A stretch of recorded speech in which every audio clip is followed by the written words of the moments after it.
Hey YouTube. So I been trying to get some riding done this fall, and there's been a lot of days I could have rode, but now I have a problem. Well, it's already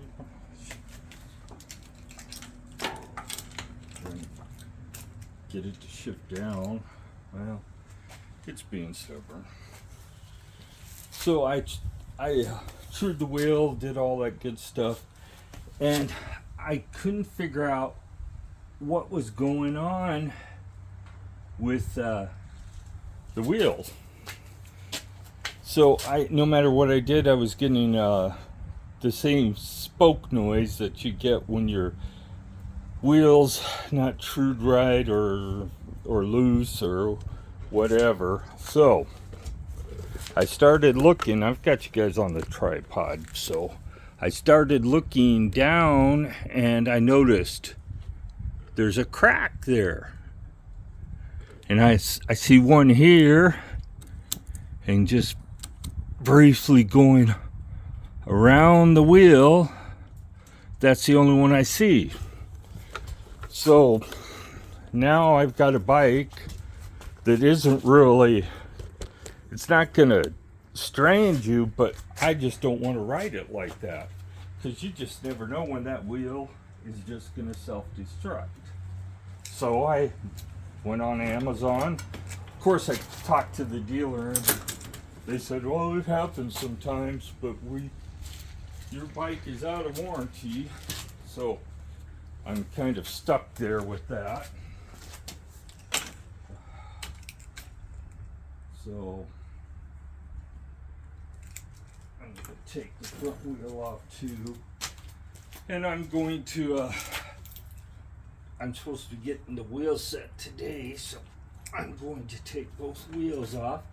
And it's a little involved to change the wheels on the bike. Now the front wheel is perfectly fine. There's no problems with it. Wasn't making any noise, and it looks like it's in pretty good shape. So I have to transfer the disc off the wheel to the new wheels, and I need to transfer the cassette and the disc off to the new wheel, and the magnet for the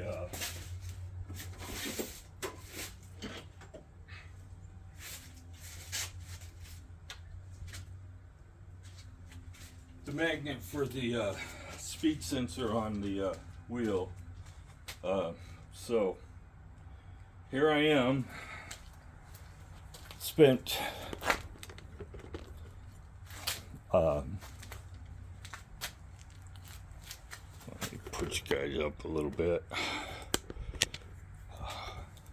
For some reason my phone isn't level in there. We can talk about. So let me point you this way.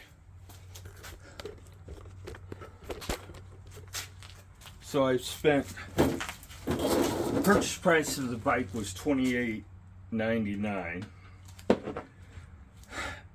I bought this in 2021 in June. So the bike is 2 years old plus a few months, and the warranty ran out on the bike June of 2023. I didn't start having problems with the back wheel, until last month, or no, actually, you guys, yeah, there's a crack there. It's not even where the spoke broke, so we know it ain't, the spoke wasn't the cause. Breaking, it just pulling through. So usually rim cracking at the spoke nipple is a sign of the wheel being the spokes being too loose, not too tight. But in this case, I think this being a machine built wheel, but I did check it early on in its life, and I would have not expected this problem. So now I've got $2,800, $2,900 into a bike that has, I don't have the battery on it, but it's right at 2,200 miles. Now, to put that in perspective, my $900 electric, the wheels are original, and I got 2,600 miles in it. So in all actuality, there is really not much value in this bike when I have to spend. If I had to buy this wheel, it would have been around $100 from the dealer. I still would have had to do all the labor to change it. But Bontrager has a long history of having rims that crack. Usually it's in the braking surface and not in the spokes, but it's nothing new. They've had this problem since the 1990s, and Trek has done absolutely nothing about it. They know they have a weakness, but they're not going to do anything about it. They always seem to blame it on the rider weight, rider riding style, whatever, or that you didn't perform your maintenance on the bike and the spokes were too loose and it caused the rim to crack. That's not the case here. They built an electric bike with, this is their Bosch's lowest rated motor at 40 newton meters, which is like, I don't know, 32 pounds of torque. And that's not even at the wheel, that's at the motor. So they built a bike, an electric bike, overcharged for it, because in fact all the electric bikes are being, there's no great value in any of the electric bikes. For what you get, you're getting overcharged. It's just the fact that it's an electric bike and they sell, well, they can charge whatever they want. Supply and demand, they charge what they want for the bikes. So in this case, the value isn't there anymore. My initial thought is that I'm gonna have to sell it after I get it back together and buy something that's more suitable for the riding condition, which is gravel road and trails. This bike is supposed to be able to handle this. This would be a gravel bike per se and handle it well, but it doesn't. So my opinion of the bike has definitely changed. This really soured me to Trek. When you call the dealer and say, listen, I was a bike mechanic for years. I trued the wheel and done everything that I needed to do to keep it in the proper spoke tension, and now I got a spoke pulling through. What can you do for me? Well, Trek won't let us warranty it. You're going to have to buy a new wheel.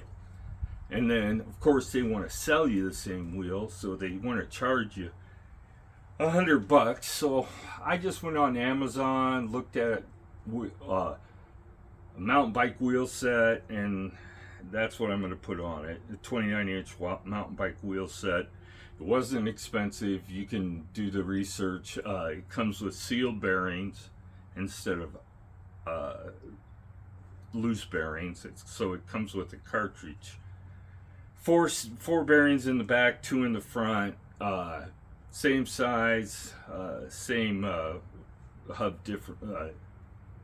hub width. If you're looking for a hub for a set of wheels, it's a 135 millimeter hub width in the back, 100 millimeter in the front, and you need a 9 and a 10 millimeter quick release. So there's various different standards for hubs. On the newer bikes, they're 142, and they're most of the real good quality wheels are going to be through bolt hubs, meaning the quick release on the wheel is actually part of the it's got a big hole in the hub for a rod that goes between the dropouts. That being said, if you're looking at this bike, plan on replacing the wheels if you're a heavier rider.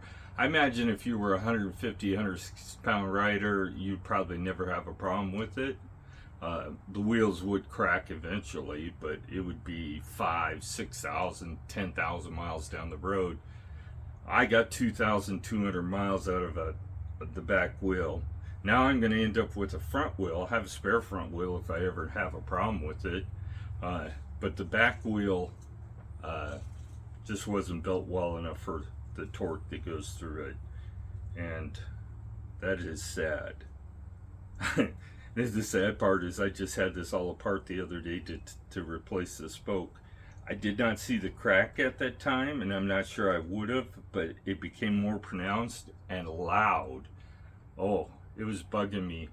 I thought, well, and it probably was the problem when I replaced the spoke, but I don't think so, because it was really quiet after I replaced the spoke for a couple of rides, and then it got noisy again. So this wheel was doomed from the spoke breaking. If I was going, I'm going to rebuild this wheel, and I'm going to rebuild it with a non-Bontrager rim. I'm probably going to rebuild both of them eventually. The spokes I'm going to leave alone. I'm going to probably even use the same spokes as long as they will work with the rim. If not, then I'll be putting a 13 gauge spoke on it and rebuilding the wheel with 13 gauge and reinforced nipple holes too, because these are not. If you're looking at this bike, and you do mixed terrain where you have any kinds of bumpy roads and stuff like that, I would not recommend this bike unless you weigh in the under 200 pound range. Otherwise, you're going to end up with the same issues that I ended up with here. 2,000 miles is not a reasonable distance to have to replace a wheel. In no way, no shapes, no how. I don't care what Trek says. Shame on Trek for making a bike, taking basically a cheap low-end hybrid and putting a motor, making the only really difference between this and the other Trek Verves is this motor housing, the frame being built for this motor housing. So they just take a regular Trek Verve and make it into an e-bike and say good enough, and that ain't good enough. If this is kind of work that Trek does nowadays, then they deserve to go bankrupt. They need to go bankrupt if they can't provide a quality product. So this is going to be watch this before you purchase video. Have a great day. Like and subscribe if you want, and I'll get to work.